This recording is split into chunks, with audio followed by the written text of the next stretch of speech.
Hello बच्चों, जैसा कि हमारा क्लास 9th का मैथ्स का सारे चैप्टर्स का सीरीज़ चल रहा है, जिस सीरीज़ में अभी तक हम स्टार्टिंग के 3 चैप्टर्स कंप्लीट कर चुके हैं और उन चैप्टर्स के अंदर जितनी भी एक्सरसाइज हैं उनके सभी क्वेश्चंस को हमने सॉल्व किया। आज हम इसी सीक्वेंस में next chapter number 4 linear equations इन 2 वेरिएबल्स ले रहे हैं। ओके, 4th चैप्टर है लीनियर इक्वेशंस इन 2 वेरिएबल्स। अब लीनियर इक्वेशन एक्चुअली होता क्या है, क्या है इक्वेशन? हम जैसे जैसे स्टेप वाइज आगे बढ़ते जा रहे हैं, हमारे सारे चैप्टर्स में प्रीवियस कॉन्सेप्ट्स को यूटिलाइज करते हुए हम आगे बढ़ रहे हैं। हमने प्रीवियस चैप्टर पढ़ा था पॉलिनोमियल। पॉलिनोमियल्स में हमने पढ़ा था वेरिएबल्स, उनके कोफिशिएंट्स, इनके बीच में प्लस या माइनस का साइन, ओके, से जो भी स्पेसिफिक टर्म बनेगा वो हमारा पॉलिनोमियल कहलाता है, बहुभुज कहलाता है। मींस वेरिएबल्स हम ले रहे थे x, y, z, इस तरह से वेरिएबल्स लेते थे। इनके अपने कोफिशिएंट्स होते थे, इनके अपने गुणांक होते थे 7, 8, 9 सपोज व्हाटएवर, कुछ भी हो सकता है। इनके साथ प्लस या माइनस में कोई भी एक साइन हो सकता है।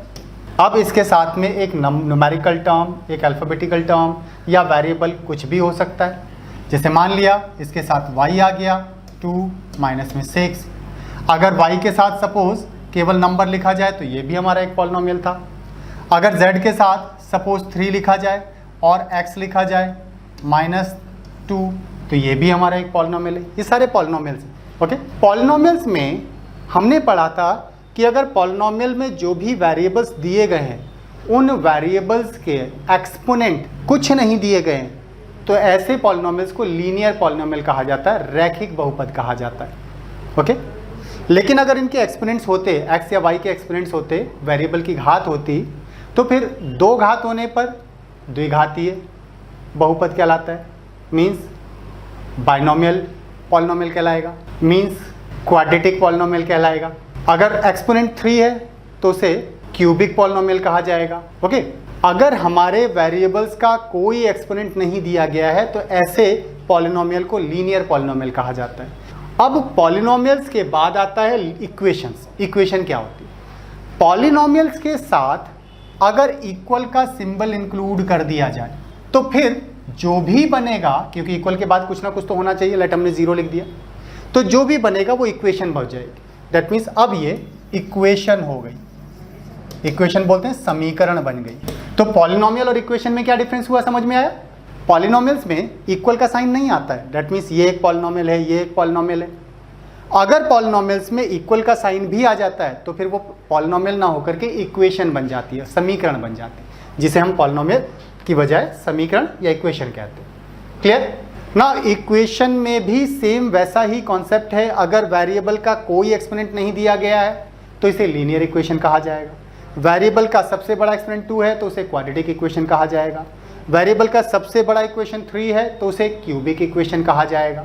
ठीक है, तो पॉलिनोमियल्स के बाद जब हम लीनियर इक्वेशन की बात कर रहे हैं तो लीनियर इक्वेशंस में क्या आया? वेरिएबल्स आने चाहिए, चर, जो कि जनरली हम लेते हैं x, y, z, ये हमारे वेरिएबल्स होते हैं। इसके बाद आते हैं कॉन्स्टेंट्स। कॉन्स्टेंट्स में जनरली हम a, b, c और इसके अलावा सारे नंबर्स लेते हैं, ये हमारे कॉन्स्टेंट्स होते हैं। फिर आता है साइन। साइन में हम या तो प्लस का साइन लेते हैं या माइनस का साइन लेते हैं। इसके अलावा एक इक्वल का साइन भी आता है और ये मस्ट है, ज़रूरी है कि हमारा इक्वल का साइन आए तभी वो इक्वेशन कहलाएगी। क्लियर? इन सब को मिलाकर जो भी फंक्शन हमें मिलेगा या जो भी वैल्यू हमें मिलेगी उसे इक्वेशन कहा जाएगा। जैसे एक वेरिएबल ये, एक वेरिएबल ये, 2 वेरिएबल्स का एक इक्वेशन बन गया क्योंकि इक्वल का साइन आ रहा है। इक्वल का साइन आने पर इक्वेशन हो जाता है, तो ये एक इक्वेशन हो गई। हम इसको ऐसा भी लिख सकते हैं x = 2y + 7, ये भी एक इक्वेशन है। ओके, नाउ इक्वेशंस के डिफरेंट टाइप्स हो सकते हैं। डिफरेंट टाइप की इक्वेशंस क्या होती हैं वो डिपेंड करता है कि हमारी इक्वेशन के अंदर यूज़ किए गए वेरिएबल का एक्सपोनेंट कितना है, जो चर हम यूज़ कर रहे हैं उसकी घात कितनी है, उसके अकॉर्डिंग डिफरेंट टाइप की इक्वेशंस हो जाती है। ओके, लीनियर इक्वेशन, रैखिक समीकरण क्या होता है? अगर हमारी इक्वेशंस में यूज़ किए जाने वाले वेरिएबल्स का कोई एक्सपोनेंट नहीं दिया गया, ओके, इनकी कोई घात नहीं है, जितने भी वेरिएबल्स हैं उनका कोई एक्सपोनेंट नहीं है, तो इन्हें लीनियर इक्वेशन कहा जाता है। कितने वेरिएबल का इससे फर्क नहीं पड़ता, जैसे ये 2 वेरिएबल का है, ये 2 वेरिएबल का है, सिंगल वेरिएबल का भी इक्वेशन हो सकता है। ओके, अगर इक्वेशन में यूज किए गए वेरिएबल्स का कोई एक्सपोनेंट नहीं दिया गया है तो ऐसी इक्वेशन को लीनियर इक्वेशन, रैखिक समीकरण कहा जाएगा। कब? जब चर की कोई घात ना दी गई। लेकिन अगर हमें दी गई इक्वेशंस में वेरिएबल की सबसे बड़ी घात, सबसे बड़ा एक्सपोनेंट 2 हो जाए तो फिर उसे क्वाड्रेटिक इक्वेशन, द्विघातीय समीकरण कहा जाएगा। क्लियर? वेरिएबल का सबसे बड़ा एक्सपोनेंट अगर 2 हो तो फिर वो इक्वेशंस हमारी क्वाड्रेटिक इक्वेशन होंगी। और अगर वेरिएबल्स जो भी इक्वेशन में यूज किए गए हैं उनकी सबसे बड़ी एक्सपोनेंट की वैल्यू 3 है तो फिर वो क्यूबिक इक्वेशन, त्रिघातीय समीकरण कहलाती है। ओके, तो इस तरह से हमारे टाइप ऑफ इक्वेशंस हो जाते हैं। इक्वेशन होने के लिए जरूरी क्या है? इक्वल का साइन जरूर आना चाहिए और वेरिएबल होना चाहिए, तभी वो इक्वेशंस कहलाएंगे। क्लियर? तो इक्वेशंस में वेरिएबल्स की इक्वेशंस की अगर हम बात करें तो अगर एक ही वेरिएबल इस्तेमाल कर रहे हैं तो उसे 1 वेरिएबल का इक्वेशन बोलेंगे। 2 वेरिएबल आ रहे हैं तो 2 वेरिएबल का इक्वेशन हो जाएगा। लीनियर इक्वेशन कब होती है? जब वेरिएबल्स का कोई एक्सपोनेंट नहीं हो तो उन्हें हम लीनियर इक्वेशंस कहते हैं। वेरिएबल्स में से सबसे बड़ा एक्सपोनेंट, किसी भी वेरिएबल का सबसे बड़ा एक्सपोनेंट अगर 2 है इक्वेशन के अंदर तो उसे क्वाड्रेटिक इक्वेशन, द्विघातीय समीकरण कहा जाएगा। और अगर इक्वेशन के अंदर किसी भी वेरिएबल की सबसे बड़े एक्सपोनेंट की वैल्यू 3 है तो उसे क्यूबिक इक्वेशन, त्रिघातीय समीकरण कहा जाता है। ओके, इनके बेसिस पर अब हमारी एक्सरसाइज स्टार्ट होती है। Chapter 4 linear equation in 2 variables का एक्सरसाइज 4.1 का पहला क्वेश्चन देखते हैं। फर्स्ट क्वेश्चन में हमसे कहा गया है the cost of notebook is twice the cost of a pen. Pen की जितनी भी कॉस्ट है, ट्वाइस का मतलब डबल, उसका डबल है। किसकी? नोटबुक की cost. Write a linear equation in 2 variables to represent this statement. इस स्टेटमेंट को रिप्रेजेंट करते हुए एक इक्वेशन लिखने को कहा गया है। नाउ फॉर हिंट हमें दिया गया है कि नोटबुक की कॉस्ट को आप x कंसिडर कर लीजिए और पेन की कॉस्ट को y कंसिडर कर लीजिए, क्योंकि हमें क्या लिखना है? Linear equation in 2 variables, 2 variables में लिखना है। तो ऐसे में हम अपनी तरफ से नोटबुक और पेन दोनों की कॉस्ट को अपनी तरफ से कंसिडर कर रहे हैं। हमारे क्वेश्चन के अकॉर्डिंग हमसे कहा गया है कि नोटबुक और पेन 2 ऑब्जेक्ट्स हैं तो दोनों का प्राइस हम कंसिडर कर रहे हैं। Let cost of 1 notebook equal to x rupees and cost of 1 pen equal to y rupees. हमने कंसिडर कर लिया। जो नोटबुक है वो x रुपीज़ पर और नोटबुक के अकॉर्डिंग मिलती है और जो पेन है उसका कॉस्ट है y रुपीज़ पर पेन। अगर ऐसा है तो क्वेश्चन ये बोल रहा है आगे कि write a linear equation in 2 variables, जबकि क्या कहा गया? The cost of notebook is twice the cost of pen. जो पेन की कॉस्ट है और जो नोटबुक की कॉस्ट है, इन दोनों में एक रिलेशन कहा गया है कि नोटबुक की जो कॉस्ट है वो पेन की कॉस्ट का दुगना है। दैट मीन्स पेन की कॉस्ट का दुगना नोटबुक की कॉस्ट है, दैट मीन्स इसके बराबर होना चाहिए। ओके, हिंदी में कहा गया था कि नोटबुक की जो कीमत है वो कलम की कीमत की दुगनी है, इसका मतलब इसके दुगने के बराबर है। ओके, अब इसे रैखिक समीकरण में रिप्रेजेंट करने के लिए कहा गया है, दैट मीन्स लीनियर इक्वेशन में रिप्रेजेंट करना है। तो इसको हम लिख सकते हैं 2y x equal to, that is ये एक लीनियर इक्वेशन है। लेकिन लीनियर इक्वेशन के कुछ स्पेसिफिक फॉर्मेट्स होते हैं जिसमें जनरली हम इक्वल टू के सारी वैल्यूज़ को लेफ्ट साइड में अगर रखते हैं तो ये स्टैंडर्ड फॉर्म ऑफ इक्वेशन कहलाता है। दैट मीन्स 2y को भी अगर हम इधर ले आते हैं तो ये हो जाएगा x प्लस का 2y इधर आएगा तो माइनस का 2y हो जाएगा, इक्वल टू के उधर कुछ नहीं बचा, 0। ये standard form of linear equation हो जाती है। ओके, रैखिक समीकरण का मानक रूप है कि सारी वैल्यूज इक्वल टू के लेफ्ट साइड में होनी चाहिए और राइट साइड में 0 रखते हैं, तो इसे हम standard form of linear equation consider करते हैं। ओके, एक्स वाई सारी वैल्यूज लेफ्ट साइड में, राइट साइड में 0। तो इट मीन्स x और y के बीच में, डेट मीन्स पेन की कॉस्ट और नोटबुक की कॉस्ट के बीच में एक linear equation x minus 2y equal to 0 हो जाएगी। Clear? Next question of the exercise, question number 2, express the following linear equations in the form of ax plus by plus c equal to 0। हमसे कहा गया है कि ax plus by plus c equal to 0 इस form में line की equation को represent करो। और ये जो फॉर्म है इसी को स्टैंडर्ड फॉर्म ऑफ इक्वेशन कहा जाता है, लीनियर इक्वेशन कहा जाता है, रैखिक समीकरण का मानक रूप कहलाता है। इसमें क्या ऐसी स्पेसिफिक प्रॉपर्टी है? देखिए, अगर आपको linear equation in standard format लिखना है तो सबसे पहले x आना चाहिए, फिर y आना चाहिए, देन कांस्टेंट टर्म अगर कोई है तो वो आना चाहिए, और सारी वैल्यूज लेफ्ट साइड में होनी चाहिए, राइट साइड में इक्वल टू के 0 होना चाहिए। ओके, इसी को standard form of linear equation कहते हैं। पहले x फिर y, इसके बाद अगर कोई कांस्टेंट टर्म है तो उसको लिखेंगे और इक्वल का साइन लगाकर राइट साइड में 0। ये standard form of linear equation कहलाता है। इस फॉर्म में इन इक्वेशंस को रिप्रेजेंट करने के लिए कहा गया है। चलिए एक एक करके रिप्रेजेंट करते हैं। पहली इक्वेशन दी गई है 2x + 3y = 0.35 बार। ओके, ये x है, ये y है और ये कांस्टेंट टर्म। स्टैंडर्ड फॉर्म में कांस्टेंट टर्म को भी लेफ्ट साइड में ही होना चाहिए, तो इसे लेफ्ट साइड में ले चलते हैं। तो that will become 2x + 3y, इसको ट्रांसपोज करके इधर लाएंगे तो प्लस की वैल्यू इधर आकर माइनस 0.35 बार, और उधर कुछ नहीं बचा इक्वल टू के, तो 0। सबसे पहले x होना चाहिए, x हो गया, फिर y आना चाहिए, y हो गया, देन कांस्टेंट टर्म होना चाहिए तो कांस्टेंट टर्म, और राइट साइड में इक्वल टू के 0।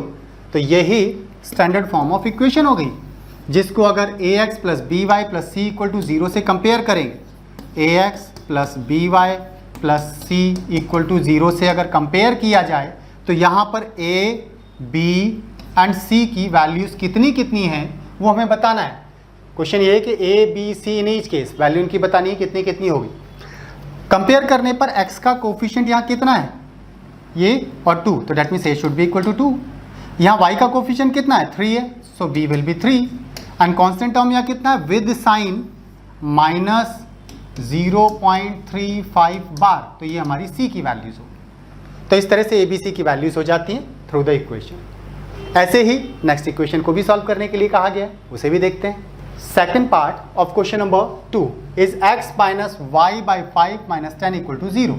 अगर आप इस इक्वेशन को देखें तो सबसे पहले x दे रखा है, फिर माइनस में y के साथ मल्टीप्लाई में 1/5 है, एंड देन कांस्टेंट -10 = 0।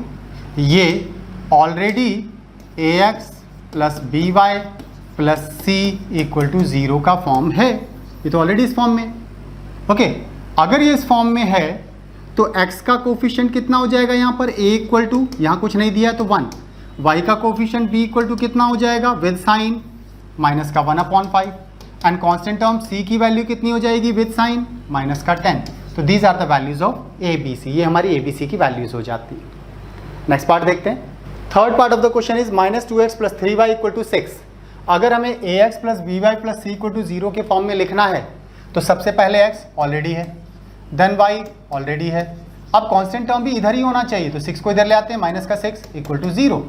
नाउ ये जो इक्वेशन है वो हमारी ax + by + c = 0 के फॉर्म की हो गई।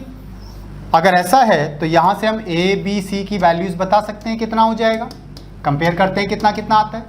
a की वैल्यू कितनी होगी, x का कोफिशिएंट जो भी है विद साइन तो -2 हो जाएगा, b की वैल्यू विद साइन y का कोफिशिएंट तो 3, प्लस का साइन जनरली हम नहीं लगाते हैं, माइनस का साइन तो हमें लगाना जरूरी होता है, लेकिन प्लस का साइन नहीं लगाते, इसलिए +3 नहीं लिखेंगे, केवल 3 लिखेंगे। एंड कांस्टेंट टर्म c की वैल्यू कितनी हो जाएगी, -6। सो a, b, c की वैल्यूज ये हो जाती है। Fourth part of the question में दिया है x = 3y इक्वेशन, और इसे ax + by + c = 0 के फॉर्म में कन्वर्ट करना है। तो सबसे पहले x आना चाहिए, तो x तो ऑलरेडी लेफ्ट साइड में, अब y को आना चाहिए, तो ये इधर आकर माइनस का 3y हो जाएगा, कांस्टेंट टर्म है ही नहीं तो +0 = 0। ax + by + c से अगर आप इस इक्वेशन को कंपेयर करें, ax + by + c = 0 से अगर हम इसको कंपेयर करते हैं तो हम a, b, c की वैल्यूज को बता सकते हैं कितना कितना हो जाएगा। x के कोफिशिएंट में कुछ नहीं दिया तो 1 होगा, दैट मीन्स a की वैल्यू हो जाएगी 1। y के कोफिशिएंट्स यहाँ पर है -3, इसलिए b की वैल्यू -3, और c की वैल्यू यहाँ पर कांस्टेंट था ही नहीं कुछ तो 0। सो a, b, c की वैल्यूज 1, -3 एंड 0 हो जाती है। Next fifth part of question number 2। Fifth part में दिया गया 2x - 5y, 2x = -5y ऐसा दिया गया। ना इसे ax + by + c = 0 के फॉर्म में अगर कन्वर्ट करना है तो पहले x तो ऑलरेडी x है, फिर y लेफ्ट साइड में ही होना चाहिए तो लेफ्ट साइड में ले चलते हैं, -5 इधर आएगा तो प्लस का 5y हो जाएगा, कांस्टेंट टर्म यहाँ है ही नहीं तो 0 = 0। नाउ अगर हम इस इक्वेशन को अब standard form of equation ax + by + c = 0 से कंपेयर करें, इससे कंपेयर करें तो ए, बी एंड सी की वैल्यूज़ कितनी कितनी है वो आइडेंटिफाई करने के लिए हमसे कहा गया। तो ए की वैल्यू कितनी होगी, एक्स का कोफिशिएंट यहाँ कितना है 2, वाई का कोफिशिएंट यहाँ पर कितना है 5, तो प्लस का 5 हो जाएगा। कांस्टेंट टर्म यहाँ कितना है, कुछ नहीं है, तो 0 हो जाएगा। सो ए बी सी की वैल्यूज 2, 5 एंड 0 हो जाती है। Next 6 part of question number 2। इसमें हमें इक्वेशन दी है 3x + 2 = 0, लेकिन स्टैंडर्ड फॉर्म में पहले x होना चाहिए तो ऑलरेडी है x, फिर y चाहिए, लेकिन इक्वेशन में y तो दे ही नहीं रखा। अगर y नहीं दिया है तो हम जो वेरिएबल नहीं दिया उसे 0 कंसिडर कर सकते हैं, और y के साथ अगर 0 आएगा तो वैल्यू 0 हो जाएगी। दैट मीन्स इसको ऐसा लिखा जा सकता है। अब इस इक्वेशन को अगर हम standard form ax + by + c = 0 से कंपेयर करें तो हम a, b, c की वैल्यूज़ को बता पाएंगे कितना। कंपेयर करने पर a की वैल्यू यहाँ x का कोफिशिएंट कितना है 3 हो जाएगी, यहाँ y का कोफिशिएंट कितना है, कुछ नहीं है तो 0, इट मीन्स 0 हो जाएगा। कांस्टेंट टर्म c कितना है 2, तो c की वैल्यू 2 हो जाएगी। It means a, b, c की वैल्यू 3, 0 एंड 2 हो जाती है। Next 7 part of question number 2 में हमें इक्वेशन दी है y - 2 = 0, y - 2 = 0, लेकिन हमें तो ax + by + c = 0 के फॉर्म में कन्वर्ट करना है। तो y है, लेकिन y से पहले x तो है ही नहीं है तो 0x कर देंगे, दैट इज, और माइनस में 2 हमें दे रखा है तो that means ax + by + c = 0 का फॉर्म हो गया। ये ax + by + c = 0 का फॉर्म हो जाता है। इससे अगर कंपेयर किया जाए, हम अपनी इक्वेशन को कंपेयर करें तो हम a, b एंड c की वैल्यूज़ बता सकते हैं कितनी कितनी हो जाएंगी। a की वैल्यू x का मल्टीप्लिकेशन में कितना है, कोई वैल्यू 0, वो a का कोफिशिएंट a की वैल्यू हो जाएगी। b कितना होगा, y की मल्टीप्लाई में कुछ नहीं दिया तो 1 लेते हैं, दैट मीन्स b की वैल्यू 1। कांस्टेंट टर्म c की वैल्यू कितनी हो जाएगी यहाँ पर विद साइन -2, इसलिए a, b, c की वैल्यूज 0, 1 एंड -2 हो जाती है। Clear. Last part of the question number 2 is 8th part. 8th part में इक्वेशन दी है 5 = 2x। अब 5 = 2x दे रखा है, जबकि रूल के अकॉर्डिंग हमें सबसे पहले ax फिर by देन c चाहिए। तो हम सबसे पहले x लाएंगे, डेट मीन्स x को इधर ले आते हैं, तो इधर आकर प्लस का है तो इधर आएगा -2x हो जाएगा, एंड प्लस में 5 = 0 ऐसा होगा। बट जनरली किसी भी इक्वेशन का पहला वैल्यू नेगेटिव नहीं रखते, जनरली नहीं रखते, ओके, तो ये माइनस में नहीं होना चाहिए। इसके लिए हम पूरी इक्वेशन को -1 से मल्टीप्लाई कर देते हैं। ऐसा करने पर 2x पॉजिटिव हो जाएगा और 5 नेगेटिव हो जाएगा, दैट इज 0, ऐसा लिख सकते हैं। क्लियर। लेकिन अभी ये ax तो हो गया, by तो है ही नहीं, जो टर्म नहीं है उसको हम अपनी तरफ से 0 लिख सकते हैं, ओके, 0 लिख सकते हैं। लेकिन हमें तो y का टर्म चाहिए, तो 0 के साथ इंटू में y कर देते हैं तो 0 हो जाएगा, -5 = 0। अब ये जो इक्वेशन है हमारी ax + by + c = 0 फॉर्म की हो गई, इस फॉर्म की इक्वेशन हो गई। नाउ इसको अगर हम इस अपनी इक्वेशन से कंपेयर करें तो abc की वैल्यूज बता सकते हैं कितनी कितनी हो जाएंगी हमारी। x का कोफिशिएंट 2 जो कि a की वैल्यू है, y का कोफिशिएंट 0 जो b की वैल्यू है, कांस्टेंट टर्म -5 जो कि हमारी c की वैल्यू। इस तरह से abc की वैल्यूज हो जाती है। क्लियर। इसके साथ ही हमारी एक्सरसाइज 4.1 कंप्लीट हो जाती है। ओके।